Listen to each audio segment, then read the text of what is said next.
Selamat pagi, selamat siang, selamat sore, dan juga selamat malam untuk teman-teman semua. Pada kesempatan kali ini, sesuai dengan permintaan teman-teman, saya akan memberikan tutorial tambahan mengenai cara kita bisa mengerjakan lereng dengan metode soft slices.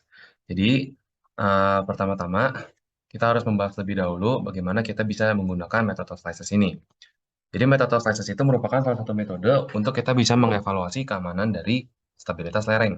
Nah, misalnya kita memiliki suatu lereng seperti berikut.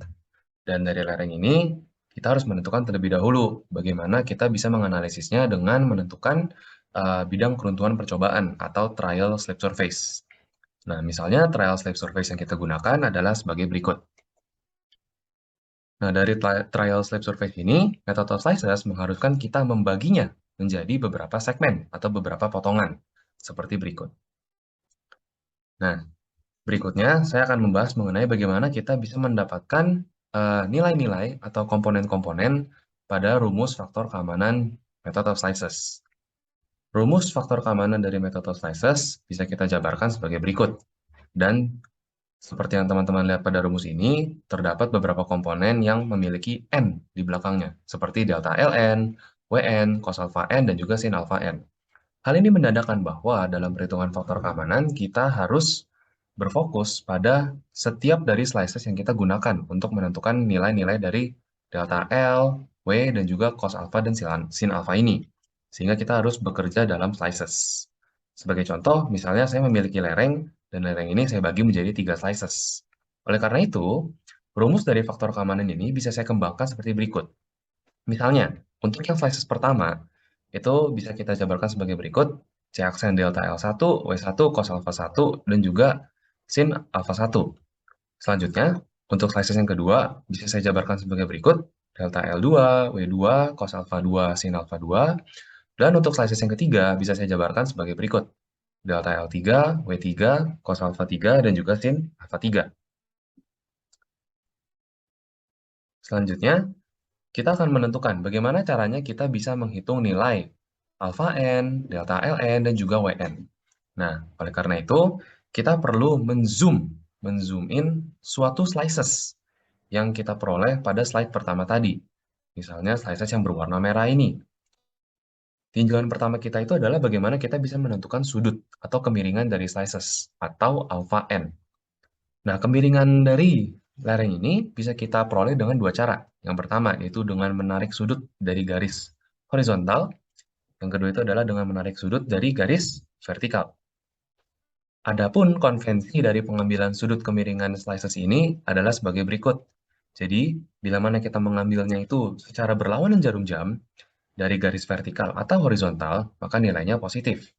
Sedangkan bila mana kita mengambil sudut dari garis vertikal atau horizontal secara searah jarum jam, maka nilainya akan negatif.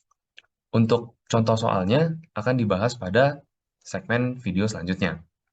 Ini terkait sudut kemiringan slices. Yang kedua, itu adalah terkait delta Ln. Delta Ln sendiri didefinisikan sebagai lebar dari slices itu sendiri dengan orientasi yang sejajar dengan slices itu. Sebagai contoh, misalnya, slices kita itu memiliki orientasi seperti yang dilingkari oleh oval berwarna biru.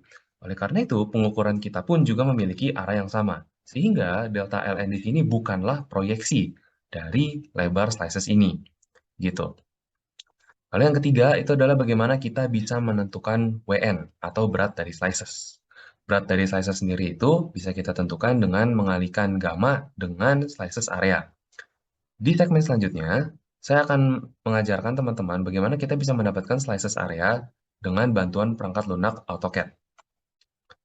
Nah, sebelum kita masuk ke dalam pengerjaan soal, kita dapat mempermudah pekerjaan kita dengan menyusun ulang kembali persamaan faktor keamanan ini. Dalam mengerjakan persoalan-persoalan metode slices, teman-teman akan sering dihadapkan dengan tanah yang bersifat homogen.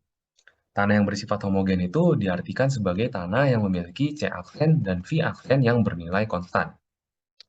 Nah, oleh karena itu, kita bisa mengatur persamaan ini sehingga bisa kita lebih mudah gunakan. Yaitu dengan pertama kita akan memecah terlebih dahulu rumus penjumlahan yang ada pada di atas ini. Misalnya dengan sigma C aksen tambah sigma C aksen kali delta ln ditambah sigma Wn cos alpha n tanpa aksen. Kita pecah dari yang atas menjadi yang bawah. Nah, selanjutnya, karena kita tahu bahwa C aksen dan tan V aksen merupakan nilai yang bersifat konstan, kita bisa mengeluarkan masing-masing dari variabel ini dari penjumlahan yang ada, sehingga bisa kita ubah sebagai berikut. Nah, dari bentuk persamaan ini, kita bisa membuat suatu tabel yang memudahkan pekerjaan kita. Sebagai contoh, tabelnya bisa kita buat sebagai berikut. Yang pertama itu adalah terkait nomor dari potongannya, yang kedua itu adalah area dari potongannya atau luas potongan, yang ketiga itu adalah alpha n, yang keempat adalah delta ln, yang kelima Wn, dan yang keenam dan ketujuh adalah Wn sin alpha n dan juga Wn cos alpha n. Nah, tentunya dari rumus di atas teman-teman bisa lihat bahwa untuk mendapatkan faktor keamanan kita hanya perlu menjumlahkan delta ln, menjumlahkan Wn cos alpha n, dan juga menjumlahkan Wn sin alpha n. Sehingga bila mana ketiganya ini bisa kita jumlahkan, kita bisa mendapatkan faktor keamanan dari lereng yang kita tinjau. Di segmen berikutnya, saya akan membahas mengenai contoh soal yang bisa kita gunakan supaya bisa memahami metode analisis lebih lanjut.